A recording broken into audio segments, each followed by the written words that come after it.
Welcome to inspire physics classes friends. आज हम करेंगे एयरफोर्स एक्स ग्रुप के लिए फिजिक्स के टॉप 100 क्वेश्चंस। आज हमारा इसको का पार्ट नंबर 3।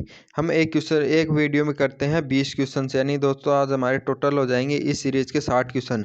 दोस्तों यदि आपने पहले वाले वीडियो नहीं देखे हैं तो आप उन्हें भी देख लीजिए, उनकी लिंक आपको डिस्क्रिप्शन बॉक्स में मिल जाएगी। यहाँ पर दोस्तों यदि आप एग्जाम में फिजिक्स के अंदर अच्छा स्कोर करना चाहते हैं तो आप हमारे साथ रेगुलर बने रहिए, क्योंकि हम यहाँ पर आपको डेली एक फिजिक्स की एक्सरसाइज करवाते हैं। हमारी इन एक्सरसाइज में जो फिजिक्स के क्वेश्चन होते हैं वो सभी प्रीवियस एग्जाम में पूछे हुए हैं, तो आप इन्हें सोल्व कर लीजिए। यदि आप इन सभी क्वेश्चनों को सोल्व करते हैं तो आपकी फिजिक्स की तैयारी बहुत अच्छी हो जाएगी और आप एग्ज़ाम के अंदर 100% अच्छा स्कोर कर पाएंगे। तो दोस्तों आप हमारे साथ रेगुलर बने रहिए, और यदि आप इन क्वेश्चनों की PDF फाइल प्राप्त करना चाहते हैं तो टेलीग्राम नीचे डिस्क्रिप्शन बॉक्स में आपको लिंक दी हुई है, और आप हमारे टेलीग्राम को भी ज्वाइन कर सकते हैं। हमारा टेलीग्राम ग्रुप है इंस्पायर फिजिक्स क्लासेज। हमारे टेलीग्राम ग्रुप पर आपको हमारे सभी प्रैक्टिस सेट और जो हमारे अन्य प्रकार के इंपॉर्टेंट क्वेश्चन हैं उनकी PDF फाइल मिल जाएगी, तो आप हमारे टेलीग्राम ग्रुप को भी ज्वाइन कर लें। दोस्तों शुरुआत करते हैं हमारे आज के इस वीडियो की। देखते हैं इसका पहला क्वेश्चन है, प्लैंक स्थिरांक का आयाम किसके बराबर है। यानी दोस्तों जो प्लैंक कांस्टेंट है उसकी जो डायमेंशन है वो किसके इक्वल है वो हमें बतानी है। तो हम जानते हैं जो प्लैंक स्थिरांक होती है उसकी विमा होती है m1l2t-1, और जो एंगुलर मोमेंटम होता है, कोणीय संवेग होता है, उसकी विमा भी होती है m1l2t-1। देखिए दोस्तों इनका निकालने का फॉर्मूला होता है, यानी कि जो हम प्लांक स्थिरांक की विमा निकालते हैं तो उसको तो निकालते हैं E इक्वल टू हमारा होता है एच म्यू। यहाँ पर E होती है एनर्जी यानी ऊर्जा, और V होती है यानी म्यू होती है यहाँ पर आवर्ती यानी फ्रीक्वेंसी। तो प्लांक नियतांक की विमा निकालने के लिए पर एनर्जी के अंदर जो फ्रीक्वेंसी होती है उसकी विमा को डिवाइड कर देते हैं, तो हमारी प्लांक नियतांक की विमा निकल जाती है। और जो हमारा कोणीय संवेग होता है वो होता है हमारा MVR। इस फॉर्मूले से अपन कोणीय वेग की विमा निकालते हैं, तो हमारी आती है m1l2t-1। दोस्तों याद रखना, तो इसका राइट आंसर जाएगा ऑप्शन नंबर सी, यानी प्लैंक स्थिरांक होता है और जो कोणीय संवेग होता है इन दोनों की विमाएं समान होती हैं। अब है नेक्स्ट क्वेश्चन, सत्य तालिका का अनुसरण किस लॉजिक गेट से होता है। यानी दोस्तों हमें एक तालिका दी हुई है, इसका जो संबंध है वो किस गेट से वो हमें बताना है। तो दोस्तों यहाँ पर सबसे पहले देखना कि हमें एक और ए का जो संबंध निकल कर आ रहा है वो 0। तो हम जानते हैं हमारा और एंड गेट होता है, उसके दोनों के अंदर एक और ए का संबंध एक होता है, चाहे यह है डॉट हो चाहे यहाँ पर प्लस हो। तो यहाँ पर हमारा यानी कि इसके नोट गेट जुड़ा हुआ है, तो हमारी निश्चित हो गई। तो इसका ऑप्शन या तो हमारा होगा नोर गेट, या होगा नैन गेट। तो दोस्तों एंड और नोट तो ही होगा, क्योंकि नोट को अंदर एक ही प्रवेश मार्ग होता है, दो नहीं होते हैं। तो नोट भी नहीं होगा और एंड भी नहीं होगा, क्योंकि एक और एक का एक आना चाहिए, यहाँ पर 0 आ रहा है। अब देखते हैं नोर और नैन में से। तो दोस्तों यदि इसका अपन इन्वर्स उठा लेते हैं इस गेट का, तो हमारा रिजल्ट बनता है 1 0 0 0। और यदि दोस्तों दो मार्गों से जो हमारा रिजल्ट प्राप्त होता है ये हमें प्राप्त होता है एंड गेट से, और जो नॉर गेट से प्राप्त होता है वो हमारा होता है 1 1 1 0। तो ये जो प्राप्त हो रहा है वो होता है एंड से। यदि इसके आगे नोट लगाते हैं तो हमारा होता है नैन गेट। तो इसका राइट आंसर जाएगा ऑप्शन नंबर 3। अब है नेक्स्ट क्वेश्चन है, किन किरणों में पॉजिटिव आवेश कण होते हैं। इनकी दोस्तों हमें बताना है, ये 4 किरणें दी हुई हैं कि कौन सी कण धनावेशित होती हैं यानी पॉजिटिव चार्ज होता है। तो दोस्तों हमारी जो एल्फा किरणें होती हैं उनके अंदर हमेशा पॉजिटिव चार्ज होता है। जो बीटा किरणें होती हैं वो प्लस बीटा भी होती हैं और नेगेटिव बीटा, यानी पर हमेशा पॉजिटिव चार्ज नहीं होता। लेकिन जो एल्फा रेज होती हैं उन पर हमेशा पॉजिटिव चार्ज होता है।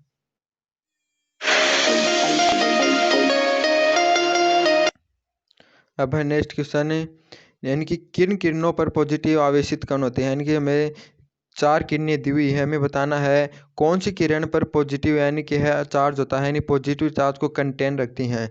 तो दोस्तों जो हमारी एल्फा किरणें होती हैं उन पर हमेशा पॉजिटिव चार्ज होता है, यानी जो प्रोटॉन होता है उसका 2 गुना आवेश होता है एल्फा किरणों पर। जो एल्फा कण होता है उन पर जो प्रोटॉन होता है उसका 2 गुना आवेश होता है और वो पॉजिटिव होता है। तो इसका राइट आंसर हो जाएगा ए। दोस्तों जो बीटा किरणें होती हैं वो प्लस बीटा भी होती हैं और माइनस बीटा, यानी कि बीटा पर प्लस और माइनस दोनों प्रकार के चार्ज पाए जाते हैं। और जो एक्स किरणें और ये जो गामा रेज होती हैं ये हमारी दोनों अनावेशित होती हैं। तो इसका राइट आंसर जाएगा ए ऑप्शन, यानी एल्फा किरणें होती हैं वो हमेशा पॉजिटिव चार्ज रखती हैं, और जो बीटा होती हैं वो नेगेटिव और पॉजिटिव दोनों रखने के कारण इसका राइट आंसर जाएगा ऑप्शन नंबर ए, क्योंकि एल्फा किरण हमेशा पॉजिटिव चार्ज रखती हैं। बाकी जो एक्स रेज और गामा रेज हैं ये हमारी अनावेशित किरणें होती हैं।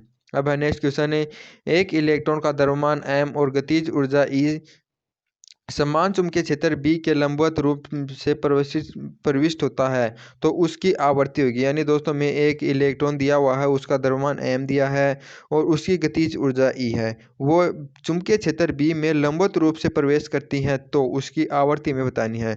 तो दोस्तों याद रखना, जो आवर्तकाल होता है उसका फॉर्मूला आप याद रखना, वो होता है 2πm/qb। यानी कोई क्यू आवेश वाला m द्रव्यमान का कण किसी चुंबकीय क्षेत्र के लंबवत उसमें प्रवेश करता है और इसमें गति करता है तो उसका जो आवर्तकाल होता है वो होता है 2πm/qb। तो हम जानते हैं आवर्ती होती है वो होती है 1/आवर्तकाल। तो हमारी आवर्ती हो जाएगी क्यू क्यू इलेक्ट्रॉन का आवेश होता है ई और बी हमें दिया हुआ है चुंबकीय क्षेत्र बी और ये हो जाएगा 2πm। तो दोस्तों हमारा राइट आंसर हो जाएगा ऑप्शन नंबर 3 वाला, यानी कि जो आवर्ती होगी वो हमारी हो जाएगी Eb/2πm। ये 2πm हो जाएगी क्योंकि द्रव्यमान m दिया हुआ है, आवेश इलेक्ट्रॉन का e होता है और जो एनर्जी होती है वो आवर्ती और आवर्तकाल का फॉर्मूला होता है वो उस पर यानी कहीं पर भी नहीं आती है, उस पर डिपेंड नहीं करता है। तो हमारा आवर्ती का फॉर्मूला हो जाएगा Eb/2πm। दोस्तों याद रखना, नोट कर लेना, क्वेश्चन पर बहुत एग्जाम में क्वेश्चन पूछे जाते हैं इस फॉर्मूले पर। यह होता है हमारा आवर्तकाल होता है 2πm/qb। यदि हमें इसकी आवर्ती पूछे तो इसकी आवर्ती हो जाएगी हमारी qb/2πm, यानी इसकी उल्टी, यानी कि जो आवर्ती होती है वो होती है हमारी म्यू बराबर होती है 1/t, यानी आवर्तकाल के व्युत्क्रम। अब है नेक्स्ट क्वेश्चन है, एक कण को ऊर्ध्वाधर रूप से फेंका जाता है, ऊंचाई के आधे भाग में इसका वेग हमें दिया हुआ है 10 मीटर पर सेकंड, फिर इसके द्वारा प्राप्त अधिकतम ऊंचाई। तो दोस्तों हमें निकालना है कि ये कण है कि उसको ऊर्ध्वाधर ऊपर की तरफ फेंका गया है, तो हमें जो यानी कि इसका मध्यम भाग यानी कि जो आधे भाग में इसका वेग है वो दिया हुआ है 10 और हमें बताना है कि वह कितनी मैक्सिमम ऊंचाई तय करेगी। यदि दोस्तों हम इसको यहाँ से न मार कर यहाँ पर मान लें कि यहाँ से इसको 10 मीटर पर सेकंड के वेग से ऊपर फेंका जाता है, कितनी दूरी तय करेगी, तो फिर उसको अपन 2 से गुणा कर देंगे तो हमारी जो मैक्सिमम ऊंचाई है वो निकल कर आ जाएगी। तो दोस्तों हमारी जो दूरी का फॉर्मूला होता है वो होता है h बराबर होता है हमारा u²/2g, यानी जिस वेग से फेंका जाता है उसके अंदर अपन जो गुरुत्वीय त्वरण का 2 गुना है उसको डिवाइड कर देते हैं तो हमारी ऊंचाई का मान आ जाता है। उसका फॉर्मूला होता है h मैक्सिमम का फॉर्मूला होता है u²/2g। तो इसके अंदर अपन u² करेंगे तो हो जाएगा हमारा 100 और नीचे होता है 2g यानी 2 और यानी g का मान हमें दिया हुआ है 10, ये 10 मीटर पर सेकंड दिया हुआ है। तो इसको अपन हल करते हैं, ये 0 से ये कट जाएगा, ये हो जाएगा ये 5, यानी जो h का मान आया वो 5 आ गया। यानी कि यहाँ से लेकर के यहाँ की जो हाइट आई है हमारी वो आ गई 5, लेकिन हमें दी हुई है कि यानी कि ये आधी ऊंचाई है इसकी, तो जो पूरी ऊंचाई के लिए हम इसे 2 से मल्टीप्लाई करेंगे तो 5 को करेंगे अपन 2 से मल्टीप्लाई तो इसको हो जाएगा राइट आंसर 10। दोस्तों आप इसको गति का तृतीय जो हमारा समीकरण है उसके अंदर भी मान रखकर निकाल सकते हैं। उसका एक और तरीका बता देता हूँ मैं आपको। दोस्तों हम जानते हैं जो गति का तृतीय समीकरण होता है वो होती है v² बराबर u² + 2as। यानी हमें दिया हुआ है कि में आधी दूरी पर उसका वेग हमें दिया हुआ है 10 और हम जानते हैं ऊपर जाते ही उसका वेग हो जाएगा 0 और यानी कि ये h/2 हम इसकी दूरी बच जाएगी। तो s का मान रखेंगे h/2 और ये जो u² है इसका मान रखेंगे अपन 10 और v का मान रखेंगे, यानी कि यहाँ पर हो जाएगा अंतिम वेग 0। तो दोस्तों यहाँ से अपन फिर h का मान निकालेंगे तो हमारा 10 निकल कर आ जाएगा, तो इसका राइट आंसर हो जाएगा ऑप्शन नंबर 3 यानी 10 मीटर पर सेकेंड।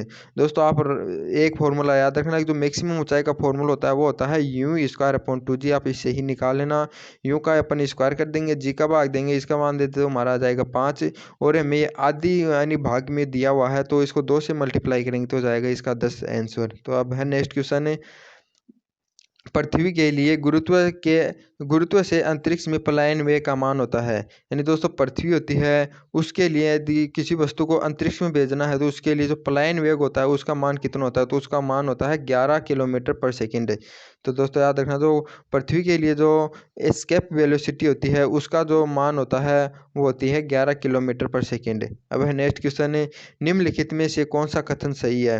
दोस्तों मैं यानी कथन दी हुई है, हमें बताना कौन सा सही है कि रबर की तुलना में स्टील की प्रत्यास्थता अधिक होती है, रबर इस्पात की तुलना में अधिक प्रत्यास्थ होता है। रबर या स्टील दोनों प्रत्यास्थ समान होते हैं, उपरोक्त में से कोई नहीं। दोस्तों याद रखना, जो रबर होता है वो प्रत्यास्थ सीमा के लिए अपवाद होता है, क्योंकि जो रबर जैसे पदार्थ होते हैं उनको क्या करते हैं, ये अधिक लंबाई तक खींचने पर यानी उसकी जो लंबाई होती है उसमें वृद्धि हो जाती है, यानी कि जो प्रत्यास्थ सीमा होती है उसका पालन नहीं करते, उनकी प्रत्यास्थता होती है वो बहुत अधिक होती है, यानी प्रत्यास्थ सीमा के अंदर के बाद भी यह इसकी लंबाई को बढ़ाया जा सकता है। यानी कि हम कह सकते हैं कि रबर की जो प्रत्यास्थ है वो है इस्पात की तुलना में अधिक होती है, यानी कि जो रबर होता है वो मोर इलास्टिक होता है स्टील से। तो इसका राइट आंसर हो जाएगा ऑप्शन नंबर बी। अब है नेक्स्ट क्वेश्चन, निम्नलिखित में से कौन ध्वनि ऊर्जा को विद्युत ऊर्जा में परिवर्तित करता है। यानी दोस्तों ऐसा यंत्र जो ध्वनि ऊर्जा को विद्युत ऊर्जा में परिवर्तित करता है वो होता है हमारा माइक्रोफोन। और जो लाउड स्पीकर होता है वो क्या करता है, वो होता है विद्युत ऊर्जा को ध्वनि ऊर्जा में परिवर्तित करता है। तो इसका राइट आंसर हो जाएगा ऑप्शन नंबर बी वाला, जो माइक्रोफोन तो क्या करता है कि ध्वनि ऊर्जा को विद्युत ऊर्जा में परिवर्तित करता है, जबकि जो लाउड स्पीकर होता है वो विद्युत ऊर्जा को ध्वनि ऊर्जा में परिवर्तित करता है। यानी कि हम जानते हैं जो माइक्रोफोन होता है वो हमारे मोबाइल के नीचे लगता है, यानी कि जो हम बोलते हैं यानी कि वो पहले उसको कैच करता है, फिर विद्युत ऊर्जा में बदलता है, फिर वह फ़ोन की यानी कि है तरंगों में बदल जाती है, फ़ोन के माध्यम से तरंगों में से वह दूसरे फ़ोन में पहुंचती है, फिर दूसरे फ़ोन में वह लाउड स्पीकर के कारण दोबारा से ध्वनि में उत्पन्न हो जाती है। यानी जो लाउड स्पीकर तो क्या करता है वो ध्वनि ऊर्जा में परिवर्तित करता है, किसको, विद्युत ऊर्जा को। और जो हमारा जो माइक्रोफोन होता है वो ध्वनि ऊर्जा को ध्वनि ऊर्जा होती है उसको विद्युत ऊर्जा में परिवर्तित करता है। तो इसका राइट आंसर हो जाएगा ऑप्शन नंबर बी, माइक्रोफोन। दोस्तों याद रखना, ध्वनि को विद्युत में परिवर्तित करता है। अब है नेक्स्ट क्वेश्चन है, मैच संख्या को परिभाषित किया जाता है। यानी दोस्तों जो मैच नंबर होता है यानी मैक संख्या होती है उसका जो फॉर्मूला होता है वो होता है, यानी मैक संख्या का फॉर्मूला होता है object sound upon object velocity upon sound की वेलोसिटी। यानी दोस्तों जो हमारी वस्तु की गति होती है उसको यदि अपन ध्वनि की गति से डिवाइड कर दें, यानी कि इसका जो अनुपात होता है वही हमारी मैक नंबर होता है, यानी मैक संख्या होती है। तो इसका राइट आंसर हो जाएगा ऑप्शन नंबर ए। याद रखना, जो मैक संख्या होता है उसका फॉर्मूला होता है ऑब्जेक्ट स्पीड, यानी speed of the object and speed of the sound, यानी वस्तु की गति अपॉन ध्वनि की गति। तो इसका राइट आंसर हो जाएगा ऑप्शन नंबर ए। अब है नेक्स्ट क्वेश्चन, निम्नलिखित में से कौन सा ऊष्मा का सुचालक है लेकिन विद्युत का कुचालक है। यानी दोस्तों आज जो हमारा अब्रक होता है वो ऊष्मा का तो सुचालक होता है लेकिन विद्युत का कुचालक होता है, यानी कि जो अब्रक होता है उसके माध्यम से ऊष्मा का यानी कि संचरण हो जाता है, ऊष्मा का संचार हो जाता है, लेकिन जो विद्युत ऊर्जा होती है, विद्युत होता है वो नहीं बहती इसके अंदर से। तो अभ्रक होता है इसका राइट आंसर जाएगा। याद रखना, अभ्रक होता है केवल एक यह ऐसा ही पदार्थ होता है जो ऊष्मा का तो सुचालक करता है लेकिन विद्युत का कुचालक है। बल्कि जो आयरन होते हैं, जो आयरन होता है वो विद्युत और ऊष्मा दोनों का सुचालक है। लकड़ी होता है वो ऊष्मा और विद्युत दोनों का कुचालक होता है। और सिलिकॉन होता है दोस्तों वो अर्धचालक होता है, लेकिन ऊष्मा का तो सुचालक होता है लेकिन विद्युत का भी सुचालक होता है लेकिन कम सुचालक होता है। लेकिन जो अभ्रक होता है वो ऊष्मा का तो पूर्ण रूप से सुचालक होता है लेकिन विद्युत का संपूर्ण रूप से कुचालक होता है। तो इसका राइट आंसर हो जाएगा अभ्रक। अब नेक्स्ट क्वेश्चन है, ज्योति की तीव्रता की इकाई है। यानी दोस्तों जो ज्योति की तीव्रता होती है उसकी इकाई होती है वो होती है कैंडेला। याद रखना, इसका राइट आंसर हो जाएगा ऑप्शन नंबर सी। जो ज्योति की जो मात्रक होता है, यूनिट होती है वो होती है कैंडेला। अब है नेक्स्ट क्वेश्चन है, जब उच्च प्रतिरोध की एक तार को गैल्वेनोमीटर के साथ श्रृंखला क्रम में जोड़ा जाता है तो यह परिवर्तित हो जाती है। यानी दोस्तों कोई हमें गैल्वेनोमीटर दिया हुआ है और उच्च प्रतिरोध का यानी कि प्रतिरोध है उसको अपन श्रृंखला क्रम में जोड़ते हैं, यानी इसके श्रेणी क्रम में उच्च प्रतिरोध यानी उच्च रेजिस्टेंस, हाई रेजिस्टेंस का जो रेजिस्टेंस है वो अपन इसके श्रेणी क्रम में जोड़ते हैं, सीरीज क्रम में। तो क्या बनेगा, हमें यंत्र बताना है। तो दोस्तों इसका राइट आंसर हो जाएगा हमारा वोल्टमीटर। इसको याद करने का तरीका मैं बता देता हूँ। दोस्तों हम जानते हैं जो हमारा एक तो होता है एमीटर होता है, वो एक वो होता है वोल्टमीटर। जो एमीटर होता है इसका जो शुद्ध एमीटर का जो प्रतिरोध होता है वो होता है 0 डिग्री, और 0 होता है दोस्तों, डिग्री नहीं लगता है इसके। और जो वोल्ट मीटर होता है उसका जो यानी शुद्ध वोल्ट मीटर का जो प्रतिरोध होता है वो होता है अनंत। तो हमारा दोस्तों यह है रखना कि हमारा लक्ष्य क्या होता है कि कोई भी गैल्वेनोमीटर है उसका कोई प्रतिरोध R है। यदि इसके प्रतिरोध को अपन 0 कर लेंगे तो हम मानेंगे वह एमीटर में परिवर्तित हो रहा है। तो दोस्तों हमें कोई प्रतिरोध दिया हुआ है, उसके प्रतिरोध को हमें कम करना है, यानी 0 लग करना है लगभग। तो हम क्या करेंगे, तो हम इसके श्रेणी क्रम में प्रतिरोध को जोड़ते हैं और लो प्रतिरोध यानी इसको 0 करना है तो बिल्कुल अल्प प्रतिरोध जोड़ेंगे। यदि इसको वोल्ट मीटर में परिवर्तित करना है यानी कि गैल्वेनोमीटर है, इसका रेजिस्टेंस है R, इसको हमें बढ़ाना है। तो हमें यदि प्रतिरोध का मान बढ़ाना होता है तो हम क्या करते हैं, उसके श्रेणी क्रम में जोड़ेंगे और उच्च प्रतिरोध जोड़ेंगे, क्योंकि हमें इसका प्रतिरोध क्या करना है, अनंत। तो यहाँ से हमारा इसका आंसर निकल कर आता है, जब गैल्वेनोमीटर के अल्प प्रतिरोध को समांतर क्रम में जोड़ते हैं तो बनता है हमारा एमीटर। और यदि गैल्वेनोमीटर के श्रेणी क्रम में उच्च रेजिस्टेंस वाला प्रतिरोध जोड़ते हैं तो हमारा बनता है वोल्टमीटर। तो यहाँ पर हमें श्रेणी क्रम में जोड़ा गया है और उच्च प्रतिरोधकता का जोड़ा गया है, तो हमारा इसका बन जाएगा वोल्टमीटर। तो राइट आंसर हो जाएगा ऑप्शन नंबर ए। अब है नेक्स्ट क्वेश्चन है, एक ट्रांसफार्मर की कोर पर परत चढ़ाई जाती है, यानी जो हमारा ट्रांसफार्मर होता है, ये ट्रांसफार्मर होता है, उसमें बहुत सारी प्लेटें होती हैं, उन पर एक कोर चढ़ाई जाती है। दोस्तों कोर क्यों चढ़ाई जाती है, क्योंकि कोर इसलिए चढ़ाई जाती है क्योंकि भंवर धारा होती है उनके निर्माण को रोकने के लिए। क्योंकि हम जानते हैं जो ट्रांसफार्मर होता है उसके अंदर जो चुंबकीय फ्लक्स होता है उसके मान में रेगुलर यानी कि लगातार परिवर्तन होता है। जो चुंबकीय फ्लक्स में परिवर्तन के कारण उसकी जो पत्तियाँ होती हैं, यानी ट्रांसफार्मर के अंदर जो पत्ती होती हैं लोहे की या फिर नरम लोहे की, उसके अंदर जो भंवर धारा होती हैं वो उत्पन्न हो जाती हैं। वो भंवर धारा के कारण वह ऊष्मा उत्पन्न करती है और जो विद्युत एनर्जी होती है उसका भी नुकसान करती हैं। तो इस हानि को रोकने के लिए उन पर एक परत चढ़ाई जाती है जिससे भंवर धारा के निर्माण को रोका जा सके और जो हमारी जो एनर्जी है उसकी हीट एनर्जी में परिवर्तित न हो, यानी वहाँ पर हीट उत्पन्न न हो, ऊष्मा उत्पन्न न हो, इसलिए भंवर धाराओं को रोका जाता है। और भंवर धारा को रोकने के लिए ट्रांसफार्मर पर एक परत चढ़ाई जाती है। तो इसका राइट आंसर हो जाएगा ऑप्शन नंबर ए। अब है नेक्स्ट क्वेश्चन है, निम्नलिखित में से प्रजनन रिएक्टर में कौन सा शीतलक के रूप में काम लिया जाता है। तो दोस्तों जो प्रजनन रिएक्टर होता है उसके अंदर शीतलक के रूप में काम में लिया जाता है वो होता है फ्यूज सोडियम। फ्यूज सोडियम को प्रजनन रिएक्टर के रूप में शीतलक के रूप में काम में लेते हैं। दोस्तों जिस प्रकार हमारे जो नाभिकीय रिएक्टर होता है यानी कि नाभिकीय प्रक्रिया होती है, नाभिकीय भट्टी, उसके अंदर जो भारी जल होता है D2O, उसको अपन शीतलक के रूप में काम में लेते हैं।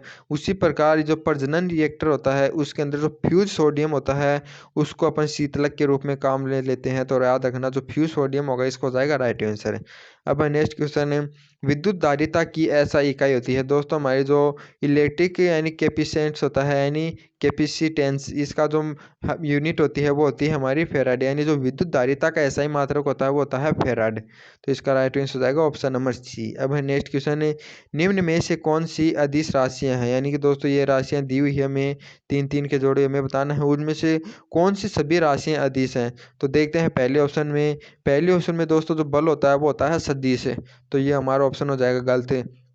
दूसरा ऑप्शन है उसमें बल दिया हुआ है और त्वरण संवेग। दोस्तों तीनों जो राशियाँ होती हैं ये तीनों ही सदिश होते हैं और जो पहले में विस्थापन होता है वो भी हमारा सदिश होता है, यानी दोस्तों विभवांतर है तो विभवांतर तो हमारा अदिश ही होता है।